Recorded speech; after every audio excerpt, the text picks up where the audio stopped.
साहित्य निधि में सुनिए आचार्य चतुर्सेन शास्त्री की लिखी हुई कहानी जीवन और मृत्यु। एक बार आचार्य चतुर्सेन शास्त्री जी ने कहीं पे लिखा था कि जीवन और मृत्यु उनकी प्रिय कहानियों में से एक है। तो प्रस्तुत है कहानी जीवन और मृत्यु। महाराज जनक बड़े भारी ब्रह्मवेत्ता थे और बड़े बड़े ऋषि मुनि उनके सामने ब्रह्म संबंधी उलझनें सुलझाने को आते रहते थे। विद्वान मंडली में वे विदेह जनक के नाम से प्रसिद्ध थे। एक बार मुनि अष्टावक्र उनके यहाँ आए। वो बड़े अक्खड़ मिजाज के आदमी थे। आते ही राजा से प्रश्न कर बैठे, तुम जो अपने को विदेह कहते हो ये तुम्हारा झूठा अभिमान है। अरे तुम किस प्रकार के विदेह हो जबकि ठाटदार महलों में रहते हो, सुंदर स्त्रियों और दास दासियों से सेवाएं कराते हो, 56 प्रकार के उत्तम भोजन करते और षड रस चखते हो, नरम और कोमल गुदगुदे गद्दों पर मौज करते हो, इशारे पर दास और दासी हाथ बांधे खड़े रहते हैं। दुनिया के राजा तुम्हारे नाम से कांपते हैं। संसार की कोई वस्तु तुम्हारे लिए दुर्लभ नहीं है। इन समस्त भोगों और ऐश्वर्य के बीच में रहते हुए, इन्हें भोगते हुए तुम विदेह होने का पाखंड किस प्रकार करते हो? विदेह तो हम हैं। हमने अपनी तमाम इंद्रियों को वश में कर लिया है। हमने इतने कष्ट सहन किए हैं। विदेह तुम हो कि हम? ये सुनकर जनक हंसे।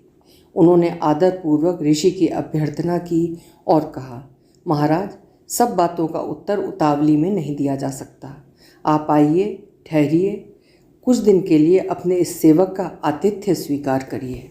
ऋषि शांत हुए और राजमहल में ठहर गए। जनक महाराज ने उनकी सेवा शुश्रूषा और आराम की बहुत अच्छी व्यवस्था कर दी। वो बड़े सुख और आनंद से राजमहलों में रहने लगे और इसी प्रकार कुछ दिन बीत गए।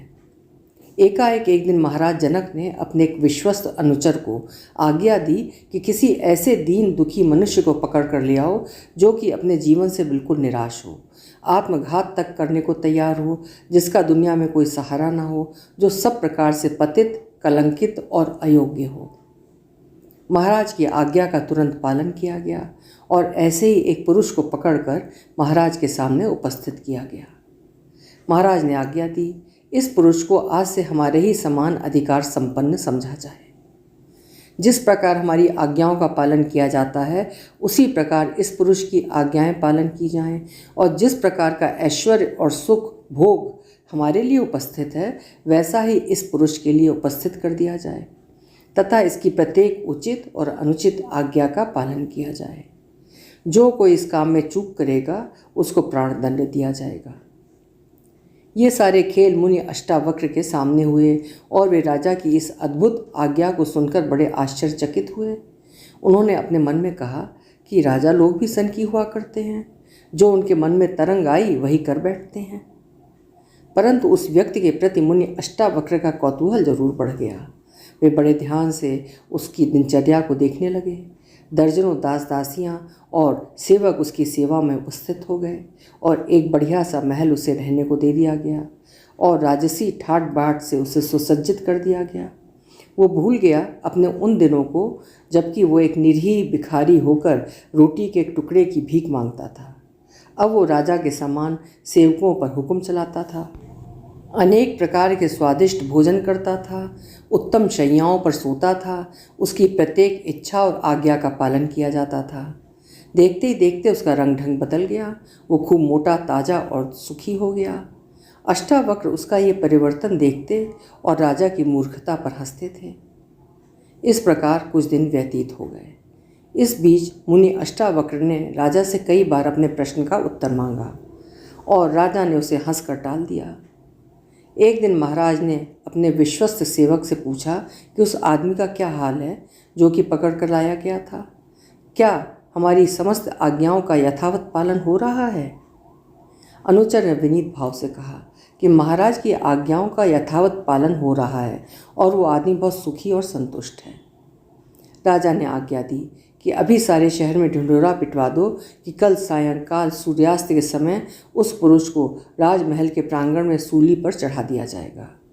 जो कोई इस दृश्य को देखना चाहे वो उस समय राजमहल में आकर देख सकता है। राजकर्मचारी राजा की इस विचित्र आज्ञा को सुनकर आश्चर्यचकित हुए, और जब मुनि अष्टावक्र ने सुना तो उन्होंने कुटिल हास्य करके कहा कि निसंदेह राजा पागल है और भयानक भी। ऐसे राजा के प्रमाद और क्रोध का क्या ठिकाना, इससे तो दूर रहना ही अच्छा। अब लीजिए उस बेचारे भिक्षुक की जान अकारण ही जाएगी। किंतु राजाज्ञा का पालन कर दिया गया। ढिंढोरा पीटने वाला व्यक्ति जब राजमहल की खिड़की के नीचे खड़ा होकर राजाज्ञा सुनाकर ढोल पीटने लगा तो उस भाग्यहीन ने भी अपने भाग्य के उस फैसले को सुन लिया। इसके साथ ही वो बौखला उठा और उसने घबरा कर कहा, ये क्या बात है? किस लिए मुझको सूली पर चढ़ाया जा रहा है? किस लिए मेरे साथ ये अनर्थ किया जा रहा है? ये घोर अन्याय है। दुहाई है महाराज की, दुहाई है सब लोगों की। मुझ गरीब को बेकसूर मारा जा रहा है। मेरी रक्षा होनी चाहिए। ये राज्य भोग सुख और ऐश्वर्य मुझे नहीं चाहिए। मुझे भीख मांग कर खाना मंजूर है। मुझे छोड़ दो, मुझे चले जाने दो। लेकिन उसकी ये सारी हाय तौबा व्यर्थ गई। उस पर कड़ा पहरा लगा दिया गया। परंतु सब प्रकार का सुख और ऐश्वर्य का भोग करने में तो उसको वैसी ही छूट थी। अनेक प्रकार के स्वादिष्ट भोजनों से भरे हुए थाल उसके सामने लाए गए। उसने पागल की तरह उन्हें उठाकर फेंक दिया। स्वच्छ और कोमल गद्दे उसे काटने लगे और उसने आपे से बाहर होकर उन्हें फाड़ डाला। दास और दासियां जब उसकी सेवा और आज्ञा के लिए विनीत भाव से हाजिर हुए तो उसने उन सबको भगा दिया। उसकी दशा उस मछली की भांति थी जो जीवित ही तवे पर तली जा रही थी। वो छटपटा रहा था, चीख और चिल्ला रहा था, रो रहा था और दुहाई दे रहा था। वो चाहता था कि उसे राजा के सामने उपस्थित किया जाए और वो राजा से पूछे कि उसका अपराध क्या है। राजा को उसकी हालत की सूचना दी गई और कहा गया कि उसने खाना पीना सोना सब त्याग रखा है और उसकी हालत बहुत ही खराब है। डर है कि कहीं वो जंगले से कूदकर अपनी जान न दे दे। मुनि अष्टावक्र ने राजा से कहा कि महाराज, यह आपका किस प्रकार का खेल है? इस निरपराध व्यक्ति को सूली पर चढ़ा देना यह आपके लिए शोभनीय नहीं है। राजा ने मुनि से कहा कि आप जाइए और उसको समझाइए और कहिए कि वो खाना पीना खाए और आराम से सोए। सूली तो उसे कल संध्या काल में दी जाएगी, उसे अभी से इतनी बेचैनी क्यों है? परंतु मुनि के वहाँ जाने और समझाने का कोई लाभ नहीं हुआ। अंत में राजा ने उसे अपने सामने ले आने की आज्ञा दी और उससे कहा कि जो कुछ कहना चाहता है वो कहे। उसने हाथ जोड़कर और सिर झुकाकर महाराज से कहा, महाराज, मुझे निरपराध को क्यों मारा जा रहा है? मेरा अपराध क्या है जो मुझे सूली दी जा रही है? राजा ने कहा, तुम्हारा कोई अपराध नहीं, तुम्हें सूली हम अपनी इच्छा से दे रहे हैं। उसने कहा, महाराज, ये अन्याय है। मैं तमाम राजसभा की दुहाई देता हूँ कि इस अन्याय से मुझे बचाया जाए। राजा ने कहा, इसमें अन्याय क्या है? जब तुमको भीख मांगते हुए राजमहल में बुलाकर समस्त राजैश्वर्य सौंप दिया गया तब तो तुमने नहीं पूछा था कि मैंने ऐसे कौन से सत्कर्म किए हैं कि मुझे भिखारी से राजा बनाया जाता है। तुम बड़े मज़े में मौज विहार में मगन हो गए और अपने को राजा ही समझने लगे। तुम्हें स्वप्न में भी ये ख्याल नहीं हुआ कि किस पुण्य के बदले में तुमको इतना ऐश्वर्य मिला। अब जब तुमको सूली दी जाने वाली है तो तुम इसका कारण पूछते हो। इसका कोई कारण नहीं है। मेरी इच्छा थी सो मैंने तुम्हें भिखारी से राजा बनाया। अब मेरी इच्छा है कि मैं तुम्हें सूली देकर मार डालूं। चले जाओ, तुम्हारी कोई बात नहीं सुनी जाएगी। कल सूर्यास्त के समय तुम्हें सूली पर चढ़ा दिया जाएगा। परंतु याद रखो कि आज का दिन, बीच की रात और कल का पूरा दिन तुम्हारे लिए है। इससे पहले तो तुम्हें मारा ही नहीं जा सकता। इस समय में खूब आनंद उपभोग करो, खूब मौज करो, खाओ पियो और दुनिया का सुख लूटो। कल सायंकाल जब तुम मरोगे तब उस समय मर जाना। वो रोता और चिल्लाता हुआ फिर अपने महल को लौटा दिया गया। अब उसकी हालत बहुत ख़राब हो गई।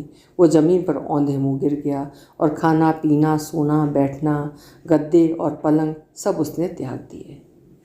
राजा ने फिर मुनि अष्टावक्र से कहा कि महाराज, उस बदनसीब को आप समझाइए कि वो क्यों अभी से इतना कष्ट पा रहा है।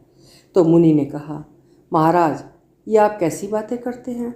अरे, जिस पुरुष के सिर पर मृत्यु मंडरा रही है और जो कल मरने वाला है वो कैसे खाए पिए और किसी सुख और ऐश्वर्य का कैसे भोग करे, उसको मैं क्या समझा सकता हूँ? राजा ने कहा, मुनि जी, उसकी मृत्यु तो कल आने वाली है, अभी तो नहीं आ रही। अष्टावक्र ने जवाब दिया, जिस पुरुष की मृत्यु ध्रुव है वो कैसे सुख और ऐश्वर्य का भोग कर सकता है? राजा ने हंसकर कहा, बैठ जाओ अष्टावक्र मुनि, मैं तुमको तुम्हारे प्रश्न का उत्तर देता हूँ। जिस पुरुष की मृत्यु निश्चित है वो पुरुष योग्यता से ही भोगों को उस प्रकार भोग सकता है जैसे कि मैं भोगता हूँ। जिसने जान लिया है कि मृत्यु ध्रुव है, उस भाग्यहीन को तो इतना भरोसा है कि उसकी मृत्यु में अभी 2 दिन की देर है, किंतु मुझे तो इतना भी पता नहीं कि किस क्षण मेरी मृत्यु आ जाएगी, परंतु मैं प्रतिक्षण इसके लिए तैयार हूँ। फिर भी तुम देखते हो मैं कितना शांत हूँ। ये धन संपदा, राजमहल, ठाट बाट, ऐश्वर्य, दास दासी, सेवक चाकर, उत्तम से उत्तम भोजन, उत्तम से उत्तम वस्त्र, ये सब छोटे बड़े मेरी सेवा में संलग्न हैं। मैं इनका अधिपति हूँ, दास नहीं। ये सब मुझसे छूट जाएंगे, इसका मुझे तनिक भी मोह नहीं, जैसा कि मोह उस भाग्यहीन को है, क्योंकि उसे ज्यों ही पता लगा कि कल जब वो मर जाएगा तो ये सारी वस्तुएं उससे छूट जाएंगी, तो वो अशांत हो गया। वो इन वस्तुओं का दास है, वो इन वस्तुओं का भूखा है, वो मृत्यु को सहन नहीं कर सकता। इन सब का बोझ उसके सिर पर लदा हुआ है, किंतु मैं शांत और निश्चिंत हूँ।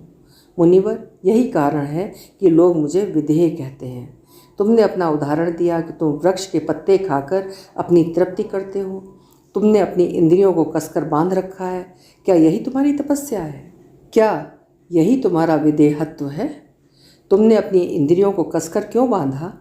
इसलिए कि तुम इनके स्वामी नहीं हो, इन पर तुम्हारा शासन नहीं है, इन पर तुम्हारा अधिकार नहीं है। कहीं वे तुमसे विद्रोह न कर जाएं, कहीं वे तुम्हें धोखा न दे जाएं, कहीं वे तुम्हारे साथ घात न कर जाएं, इसीलिए तुमने इन्हें बांध कर रख छोड़ा है, इन्हें इनके विषयों से वंचित कर दिया है। तुम जीते जी मृतकवत, हृदय होते हुए हृदयहीन, जीवन होते हुए जीवनहीन हो। तुमने इस जीवन में अपने आप को नष्ट कर दिया। अब आगे के लिए तुम्हारे लिए कौन सा मार्ग हो सकता है? ये सुन मुनि अष्टावक्र मौन हो गए। अभी आप सुन रहे थे आचार्य चतुर्सेन शास्त्री की लिखी हुई कहानी जीवन और मृत्यु। स्वर दिया था मैंने, यानी सीमा सिंह।